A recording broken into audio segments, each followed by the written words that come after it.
You're Jessica Fletcher, the famous murder mystery writer who always asks the same annoying question. You mean, has there been a murder? Simply amazing. You've created a transcendent, three-dimensional character that would make Angela Lansbury purple with professional jealousy. How did you worm your way into the female psyche and make this transformation so compelling? Well, I put on a wig and dressed like a chick. You dressed like a chick? Oh, my God. I feel as though I've been given the key to one of the most luminous acting techniques of our time. I just farted. I know. Genius. Now, you performed in this sketch with Alfred Molina, who was nominated 3 times for the prestigious Tony Award. Did you choose to work with him based on his mastery of the Stanislavski method? No, he was the only one we knew who could fit into the costume. Brilliant. Now, Craig, there are thespians, and then there are thespians. And believe me, I've seen all kinds of thespians. What's funny? Thespian sounds like lesbian. Groundbreaking. Now, Craig, tell me, what was the most rewarding part of donning the persona of the esteemed Angela Lansbury? Well, I like wearing big fake boobies. They're fun to touch. I've just been struck with the most incredible revelation. Craig Ferguson is an idiot savant, only without the savant part. Well, I don't speak French, but thanks.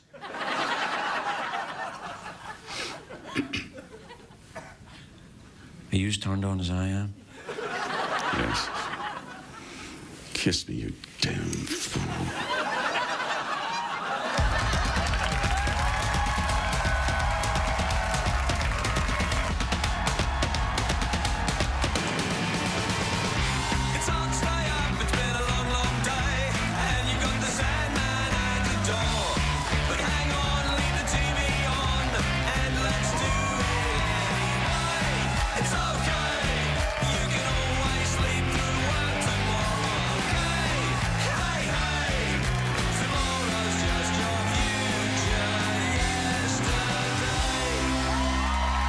Ladies and gentlemen, Craig Ferguson.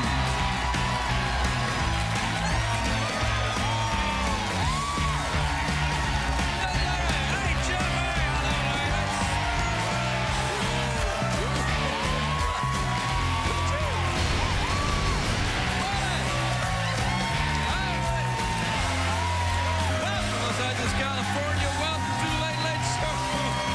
I am your host, Jimmy Craig Ferguson. Thanks, everybody. That's enough. All right, that's enough. That's enough. Right. Please, let it go. Let it go, please. That's... No, contain your huge... All right, sit down. Sit down. Sit down. It's just looking sarcastic now.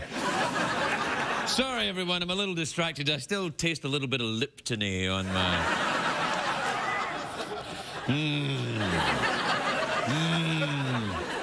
His beard is like wine.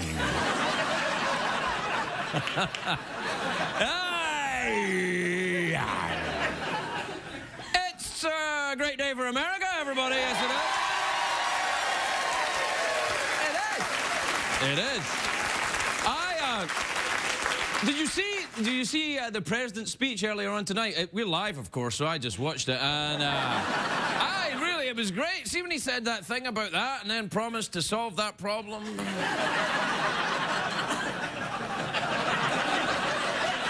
Yeah, like I'm lying.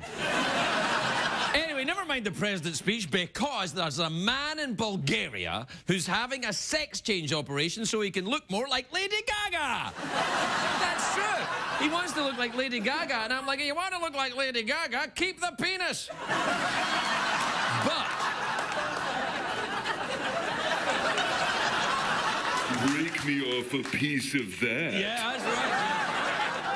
Do you know what? You're Tiger Woods. And they're like, Craig, you're not doing a Tiger Woods joke. I'm not. It's just information.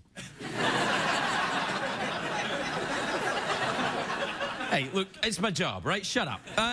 So, Tiger Woods has just bought an apartment in Manhattan, and I'm thinking, yes, good idea. What a better place to practice golf and escape the temptations of single life like the beautiful Isle of Manhattan, known for its golf courses and its good old home cooking. But although that's good for New York City, there's some other stuff in New York that's not so good. The authorities say New York is facing an infestation of disgusting, impossible-to-kill pests. That's right, the Jersey Shore cast is in town. It's things that are even and more frightening than Snooki after 3 vodka teenies. They've got...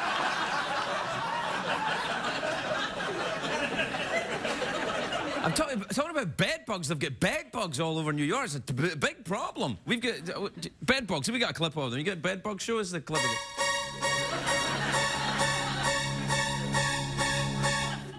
I'm like, that's only frightening because of the music. It's just a bug on a bed. It's like, oh no, bug on a bed. Like it's a bug.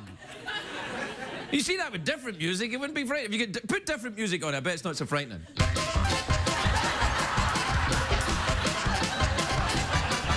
Adorable! Anyway, over the weekend, millions of bed bugs were found inside the Empire State Building. And I'm like, that is one step too far, bed bugs. I mean, sure, I'll look the other way when you infest other American icons like Trump's wig and Hasselhoff's chest hair, but when you go... But when you go to the Empire State Building, you've gone too far. So like, I was acting. It's because James Lippman was here. I thought I'd act a bit. You've gone too far.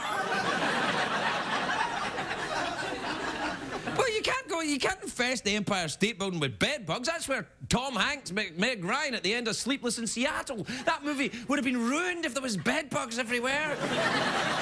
All those bites would make Meg Ryan's face look all weird and puffy.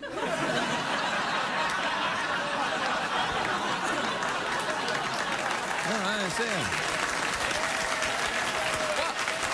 Too soon? Maybe. Do you know that bed bugs can live to up to a year without feeding? They're like supermodels. And trust me, there is nothing creepier than finding a bug in your bed. Sometimes I look under my covers and I see half of a cockroach. The first half. It's enormous. And it's frightening, no matter what the music! I made myself laugh again. Anyway, the new bed bugs is what I'm saying is the new bed bugs are crafty. They don't need mattresses to hide in. All they need is a dark environment with filthy cushions. This is true. They've been found in jails and in nightclubs and in Bill Clinton's office. That is true. No, that is true. I'm not making it up. In Bill Clinton's office in New York, it was infested with bed bugs.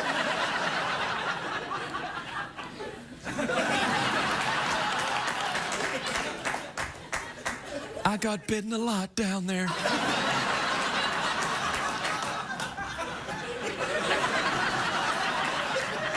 Then I got bed bugs. Anyway. Do you know, once I was in New York after I was doing my Clinton impression a lot, and a construction worker yelled at me, "Hey, Ferguson!" I went, "Yes." He went, "Nice Clinton." I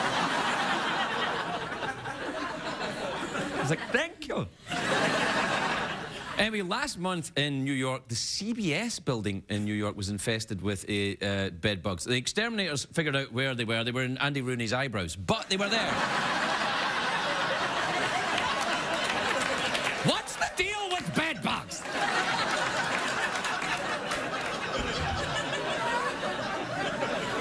The majority of bed bugs, of course, though, are found in mattresses, which makes me wonder, why don't they make a mattress which is resistant to bed bugs? Then again, I'm still like, why don't they make a mattress out of donuts? Well, that'd be awesome. You could, hungry in the middle of the night, turn over. I'd go through a mattress a week. But once bed bugs get in your house, they're almost impossible to get rid of. It's like having Regis Philbin over for dinner. And bed bugs aren't new. They've actually plagued mankind for... Plagued. Yes, plagued. Craig, what does that mean? Is it like plagued? Similar. They have plagued mankind for centuries. In olden times, bed bugs were known as... Look, I went on Google today. I'm getting... if it kills me. In olden times, the bed bugs were known as wall lice, redcoats, and crimson ramblers. By the way, Crimson Ramblers was the name of a Marxist folk group I once belonged to. Religion is the opium of the masses. Hoodly-doo-doo-dee-dee-dee-dee-doo. It's commercials time. Weird. How ironic that the commercials would come up just as I mentioned Marxism. How about that, Jeff? Oopsie. Oopsie. We'll be right back.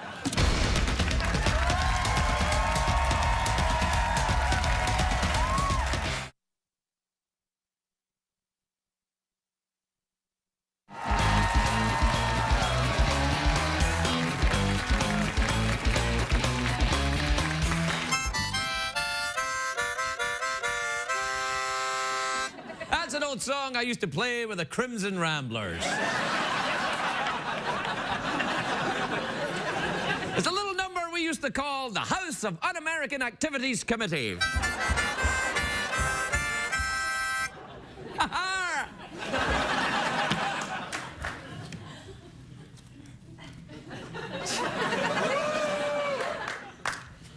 Money.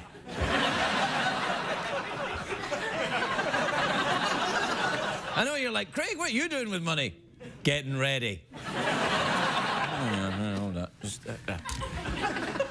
Do you know the whatchamacallit? There's the nursery rhyme. Sleep tight. It's not really a nursery rhyme. It's just that little thing you say to somebody before they go to bed. Sleep tight. Don't let the bed bugs bite. But now you'll have to really mean it. Don't be afraid. Sleep with a can of Raid.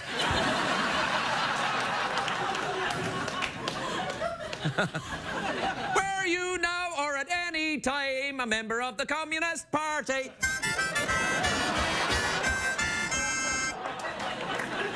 What time is it, Jeffrey Peterson? Time to chuckle along with the tweet mails. Stop and cover and don't look back.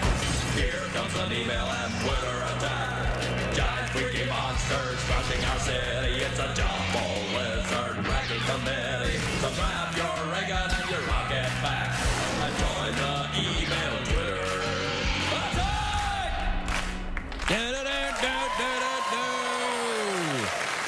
Do you know what I like? I liked that when you were clapping along and then that was the bit at the end of the jingle and everybody went... And then you gave yourself a round of applause for clapping along to a piece of pre-recorded music. You guys wouldn't have lasted 5 minutes in the Crimson Ramblers.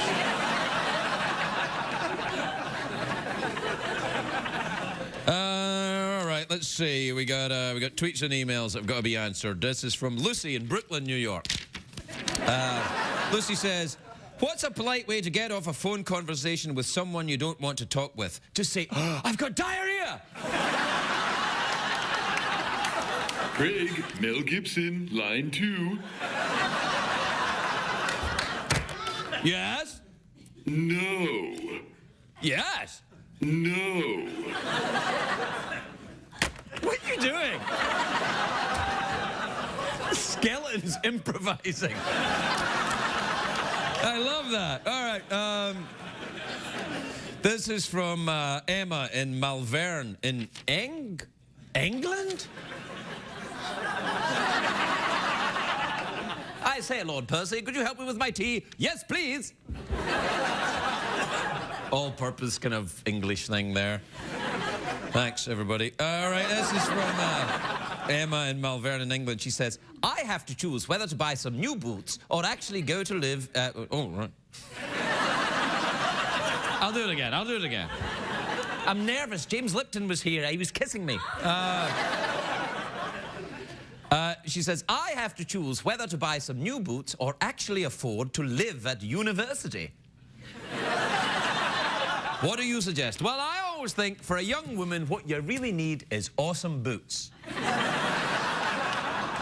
Many people would say to you, probably your father and mother and relatives, you need an education. And I'm thinking, not if you live in LA.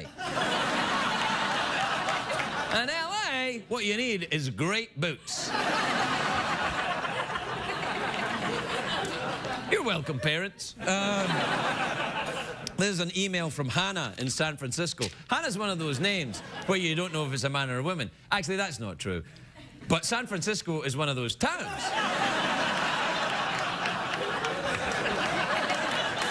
Anyway, Hannah says, hello, Craig, I am 10. Oh, jeez. I'm sorry, Hannah. All right, well, first of all, you're kind of a little young to be watching this show.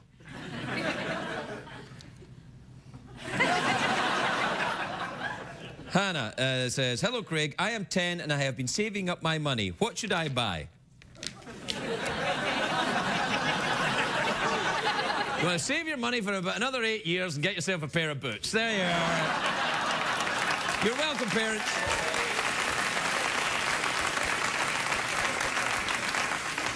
All right, this is from Sean in Park Forest in Illinois. You know, I was going to change my name to Park Forest when I was in the Crimson Ramblers. I was going to be the Crimson Ramblers featuring Park Forest. And then I was exiled to Switzerland. Sean says, dear Craig, do you have any ideas for my fantasy football team name? Crimson Ramblers!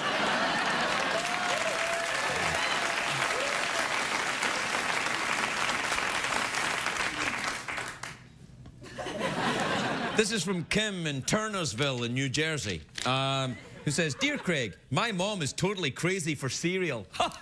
It must be crazy in your house.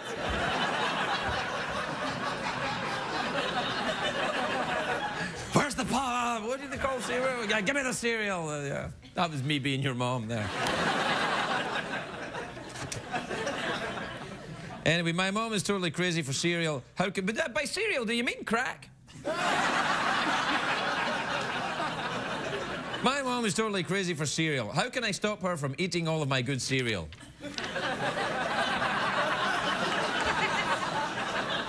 You wanna lock it away there.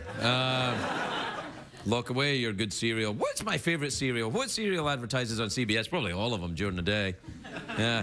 Which is stupid. You should advertise your cereal at night. That's when people are stoned. They're like, stop pretending you're selling cereal to moms who are watching daytime dramas or whatever the hell you're calling soaps. Don't do that. Advertise the cereal at night. Guys would be like, oh, yeah. Count Chocula? I'm going out to buy some now. We have to take a break, but when we come back, it'll still be Tootsie Fruitsy. We'll be right back.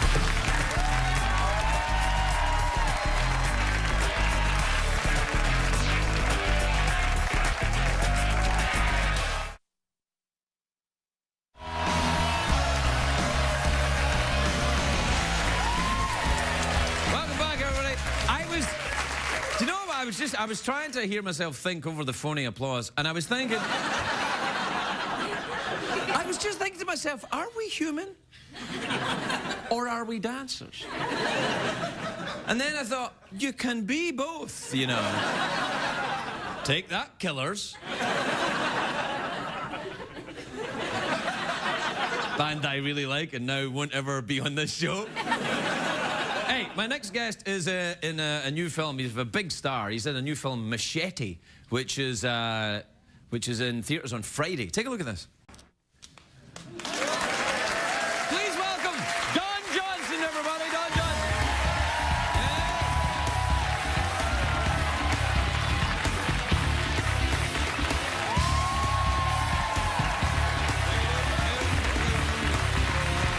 Okay.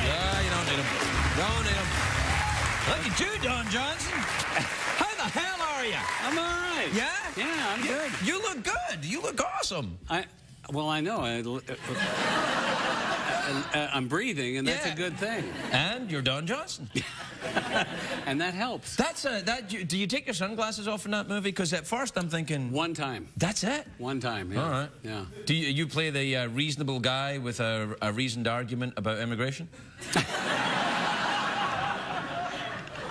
There isn't a rational opinion about immigration that I've heard in this country yet. Yeah, people get upset about it, especially when they found out I came in. That's what confused everyone. Yeah, that's right, yeah. No, actually, the movie isn't about immigration. It's not? No. It's Robert kind of uses Rodriguez. Yeah, Robert Rodriguez uses it as kind of a red herring.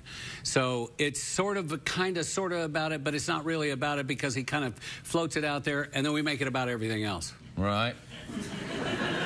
Look, let me just ask you. Let me ask you another way. Does stuff get blown up in this movie?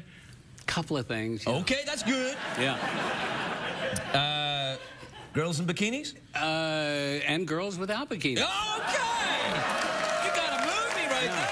No. You got a movie. You learn in the first 5 minutes that you're in for a hell of a ride when a cell phone comes out of a place that normally you don't find it. Penny for my thoughts. Yeah. Not him. No, he wouldn't know what to. He doesn't have the. Well, never mind that. So a cell phone comes out somewhere. Is it ringing? No, but someone makes a call on it.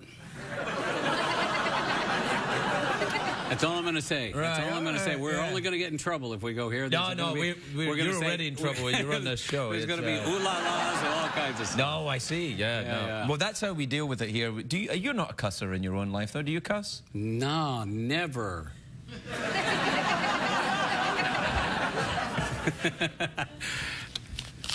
Do you cuss? No. This is going to take a while. All right, I believe you. And you don't even get the $2. I kept some money because I thought I would bribe guests if I had a difficult interview with them. I could maybe just bribe them. You know, does this refresh? I think it'll work, but go to hundreds. I'm just saying. I don't have that kind of budget. Look at this place. We got a skeleton and...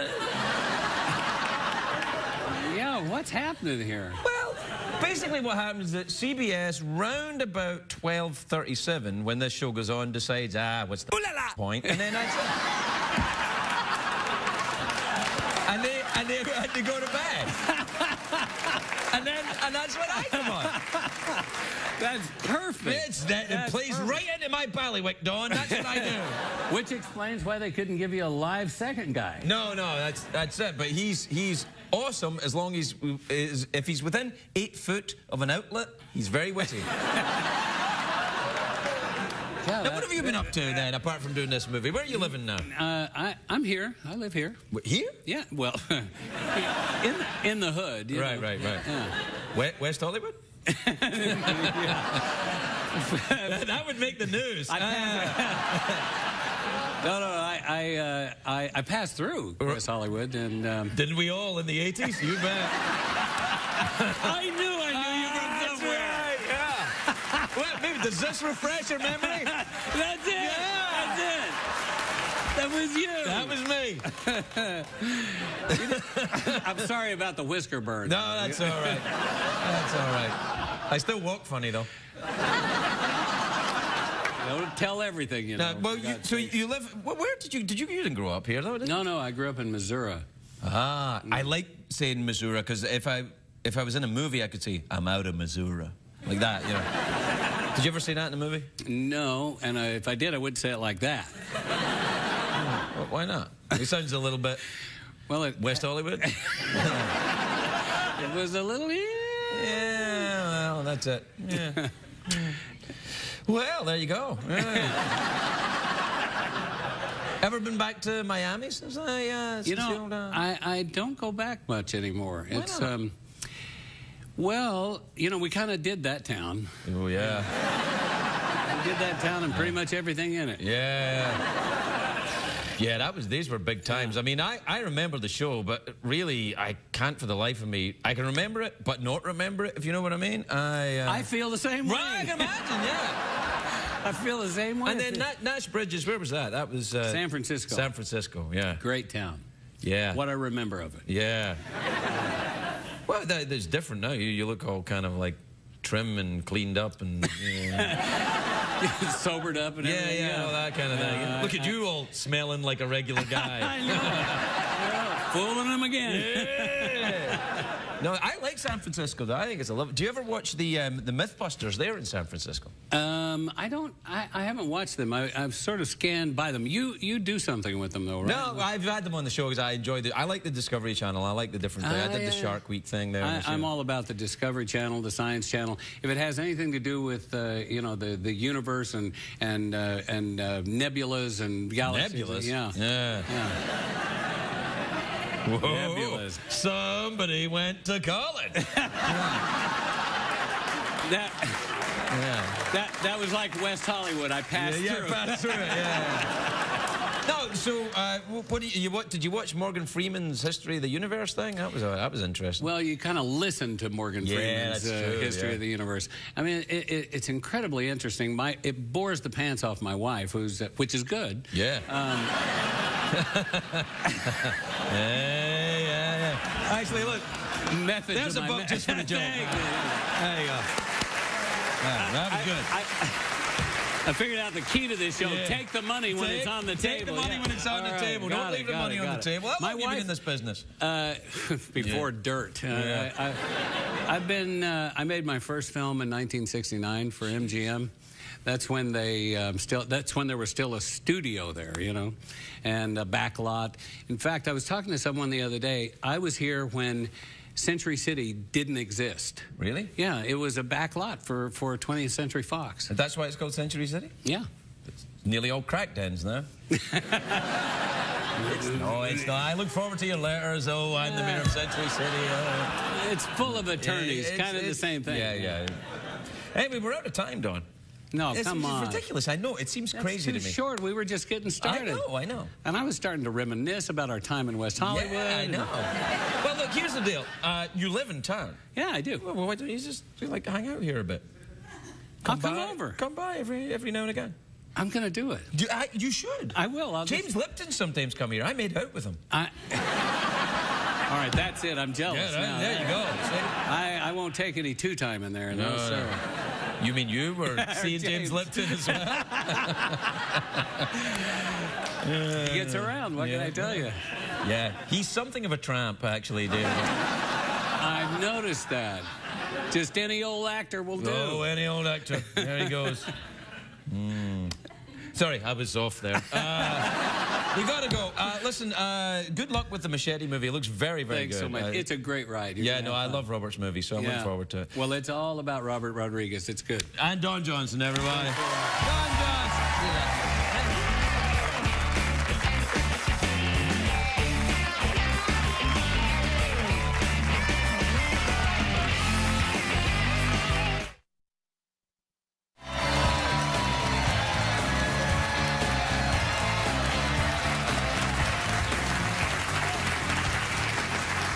Welcome back, everybody.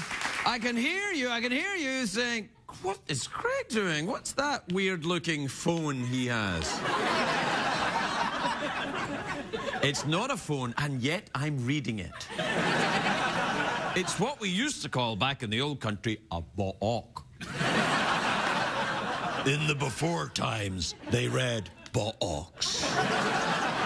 This ba'ok was written by Laura Lippman, who may or may not be my next guest. But I always feel bad because when authors are on the show, they don't get clips. So, you know, because you can get a clip of a movie, but you can't get a clip of a book unless I read you a little clip, which I'm going to do. Are you ready? She chewed her cookie with the usual care. Oh, see, I got it wrong.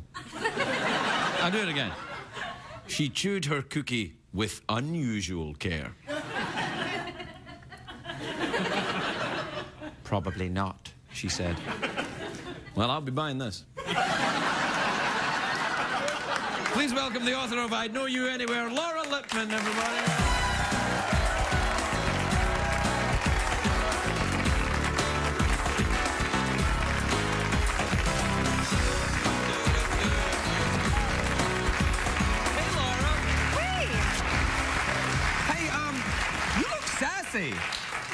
You look really sassy, you. like you've got it going on. I don't get to get out very much, so it's like a big deal for me to put on a dress and leave the house because It's I'm in my fantastic. pajamas most of the time writing. Really?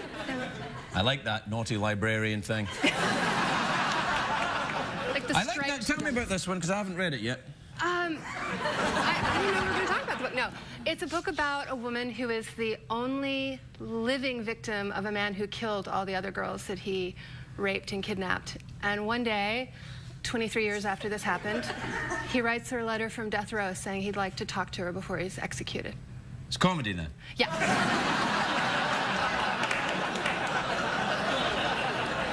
LOL all the way. Yeah, no. It's you do write very well, but it gets quite grisly sometimes, doesn't it? Well, it gets dark. The violence is off the page, but yeah, it's very dark. It's very Yeah. disturbed. And Are you a dark, disturbed person? you know, I actually am. There was actually an official personality test that I took where I got this really high score. Really? Really? Yeah, I was embroiled in this thing at work, and they were actually. Whoa, slow down. What's that then? You were embroiled in this thing at work. Sexual harassment thing, or what? No. I was basically charging my bosses at the time with trying to make me crazy. And so they sent me to their own psychologist to determine whether there was any truth in what I was saying about their treatment was making me a little bit nervous. Can I do this with CBS? Yeah, absolutely. And they gave me the Minnesota multiphasic. I've taken that. Okay. 600 questions. Yes, no, yes, no, yes, no. Yeah. I did it in rehab. Right. Okay. I Do you remember where? Did you have any abnormal scores? did. Yes, I did. I was. Look at me. No, I was fine. Completely normal. Get out, they said. What are you doing in rehab? No. I was off the charts in a category they call sociopathy. What's that? Well, they said, we don't want you to be disturbed by this because a real sociopath would have a lower score than you do. Right. And we just think that. But if you were a real sociopath, you wouldn't be bothered no matter what the result was, would Right, you? You'd be like, wouldn't care. I don't care. Yeah. And you would be better at lying on the test. But they said, we're not sure why your score is so high, but we think it's all going into the books. We hope it's all going into the books. And soon after that, I left the Baltimore Sun, you know, in a mutually agreeable circumstances. But yeah, I think there is really dark stuff. And it does go into the books, and as a result, I mean, you've talked to a lot of crime writers, and they're all pretty cheerful people because it's all going in the... No, they're not. So No? They're kind of weirdly cheerful people. They're kind of like, they're a little bit like Undertaker weird. You know, like when you meet an Undertaker, you think, oh, they must be very kind of, hello, I'm an Undertaker. And they're like, hey, how you doing? I'm an Undertaker. Crime writers are a little bit like that. You go, he thinks you protest too much. You know what I mean? It's like... they have very dark views of human nature. Yeah, And well, they you sit around- gotta to write, you know, the kind of thing. I'm really interested in this now. It's going to be really... Do you know, on that test, when I got the thing, I was going into rehab, and I thought, I mustn't end up in a mental hospital. I mustn't. I mean, I was in a mental hospital. It was just an expensive one, but I didn't realise that at the time. Right? So I thought, they were giving me the test, and I knew there was a question on the test where it says, do you hear voices? Oh, yeah. Right? Yeah. And I thought, I mustn't tell them that I hear voices. I didn't hear voices, but I thought, well, the voices said, don't let them know that you hear. Well, I thought I mustn't tell them I hear voices because that terrified me, the idea of hearing voices. I was scared, and I thought I mustn't tell them I hear voices. So, and I knew this question was coming. And when it said, do you hear voices? And I could have sworn I ticked no, right? And at the end of the test, the guy came back and says, you ticked here that you hear voices. And I was like, no, I don't hear voices. And they didn't believe me. And neither did the voices. The voices like... I was very frightened until I realised that people that give these kind of tests, in my experience, I've been sober for a long time now, that they're kind of guessing as much as I am, I think. I don't get the test at all. I mean, I'm sure there's some science behind it. I didn't try to game it, but the way I remember it is you'd have a series of very normal true-false statements. Right. If I were a painter, I would paint wildflowers. Right. If I were a reporter, I'd write about sports. The voices in my head tell me to set fires. Yeah, that's right. That's right. Just rattling along and it's like, yeah, deedly-dee, deedly-deedly, oh, deedly-dee. So do you think then, if you didn't write the books, that you would be some kind of deranged serial killer, or? I think I might make some really bad... I don't don't think I'd be a deranged serial killer. I think I might do something criminal. I think I might have bad urges that would get out if I didn't write the books. I have bad urges. And? I don't write enough books, clearly. Oh, that's very interesting to me. I wonder then. So if I wrote more books, I probably wouldn't have to do this show. This show helps you channel the bad urges? It actually does. Okay. Well, Yeah. Because before this show, I used to run up to people in the street and go, "How's the movie? Do you guys get along? I heard you just bought a house." So where are you now? Are you in Baltimore? I'm living in Baltimore and now part-time in New Orleans because my husband's work has taken us down there. Oh for yes, 6 months of year. on the show there. Yeah. Treme. Yeah. Do you like New Orleans? I love New Orleans. New Orleans has made me realize that I'm actually a deeply unfun person. I thought I was kind of fun. Then I moved to New Orleans. They know how to have a good time there. I'm Yeah, an they do. amateur next to them, and they have almost too much fun. It like sort of unleashes this inner workaholic in me, and I drive past and everyone's at cafes at 11 in the morning already drinking, and I know they're so impressive to me. I do love New Orleans myself because I really think had I been there, I might not have gotten sober.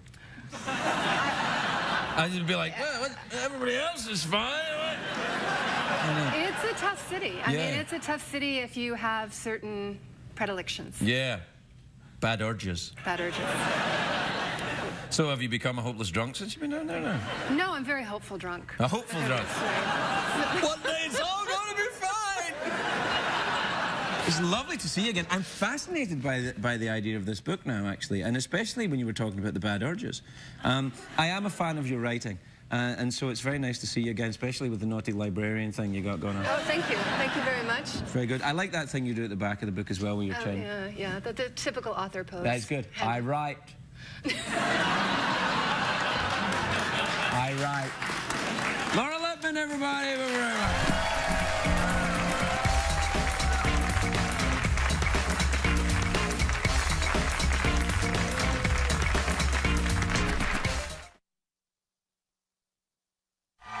If you're watching Craig at home, you're missing half the fun. Consider this your formal invitation to laugh live in our studio audience at a taping of The Late Late Show with Craig Ferguson.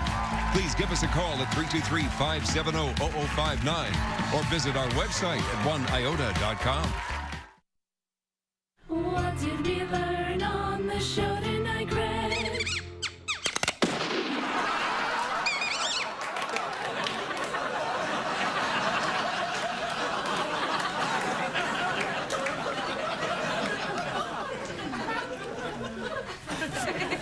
You didn't see nothing.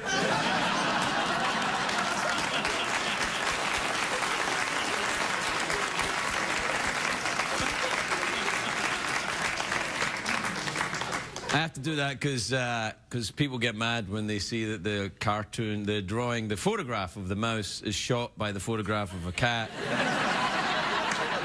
And people write in their emails in a very sensible way when I think about it and say, "You killed a mouse!" And I'm like, "You're insane."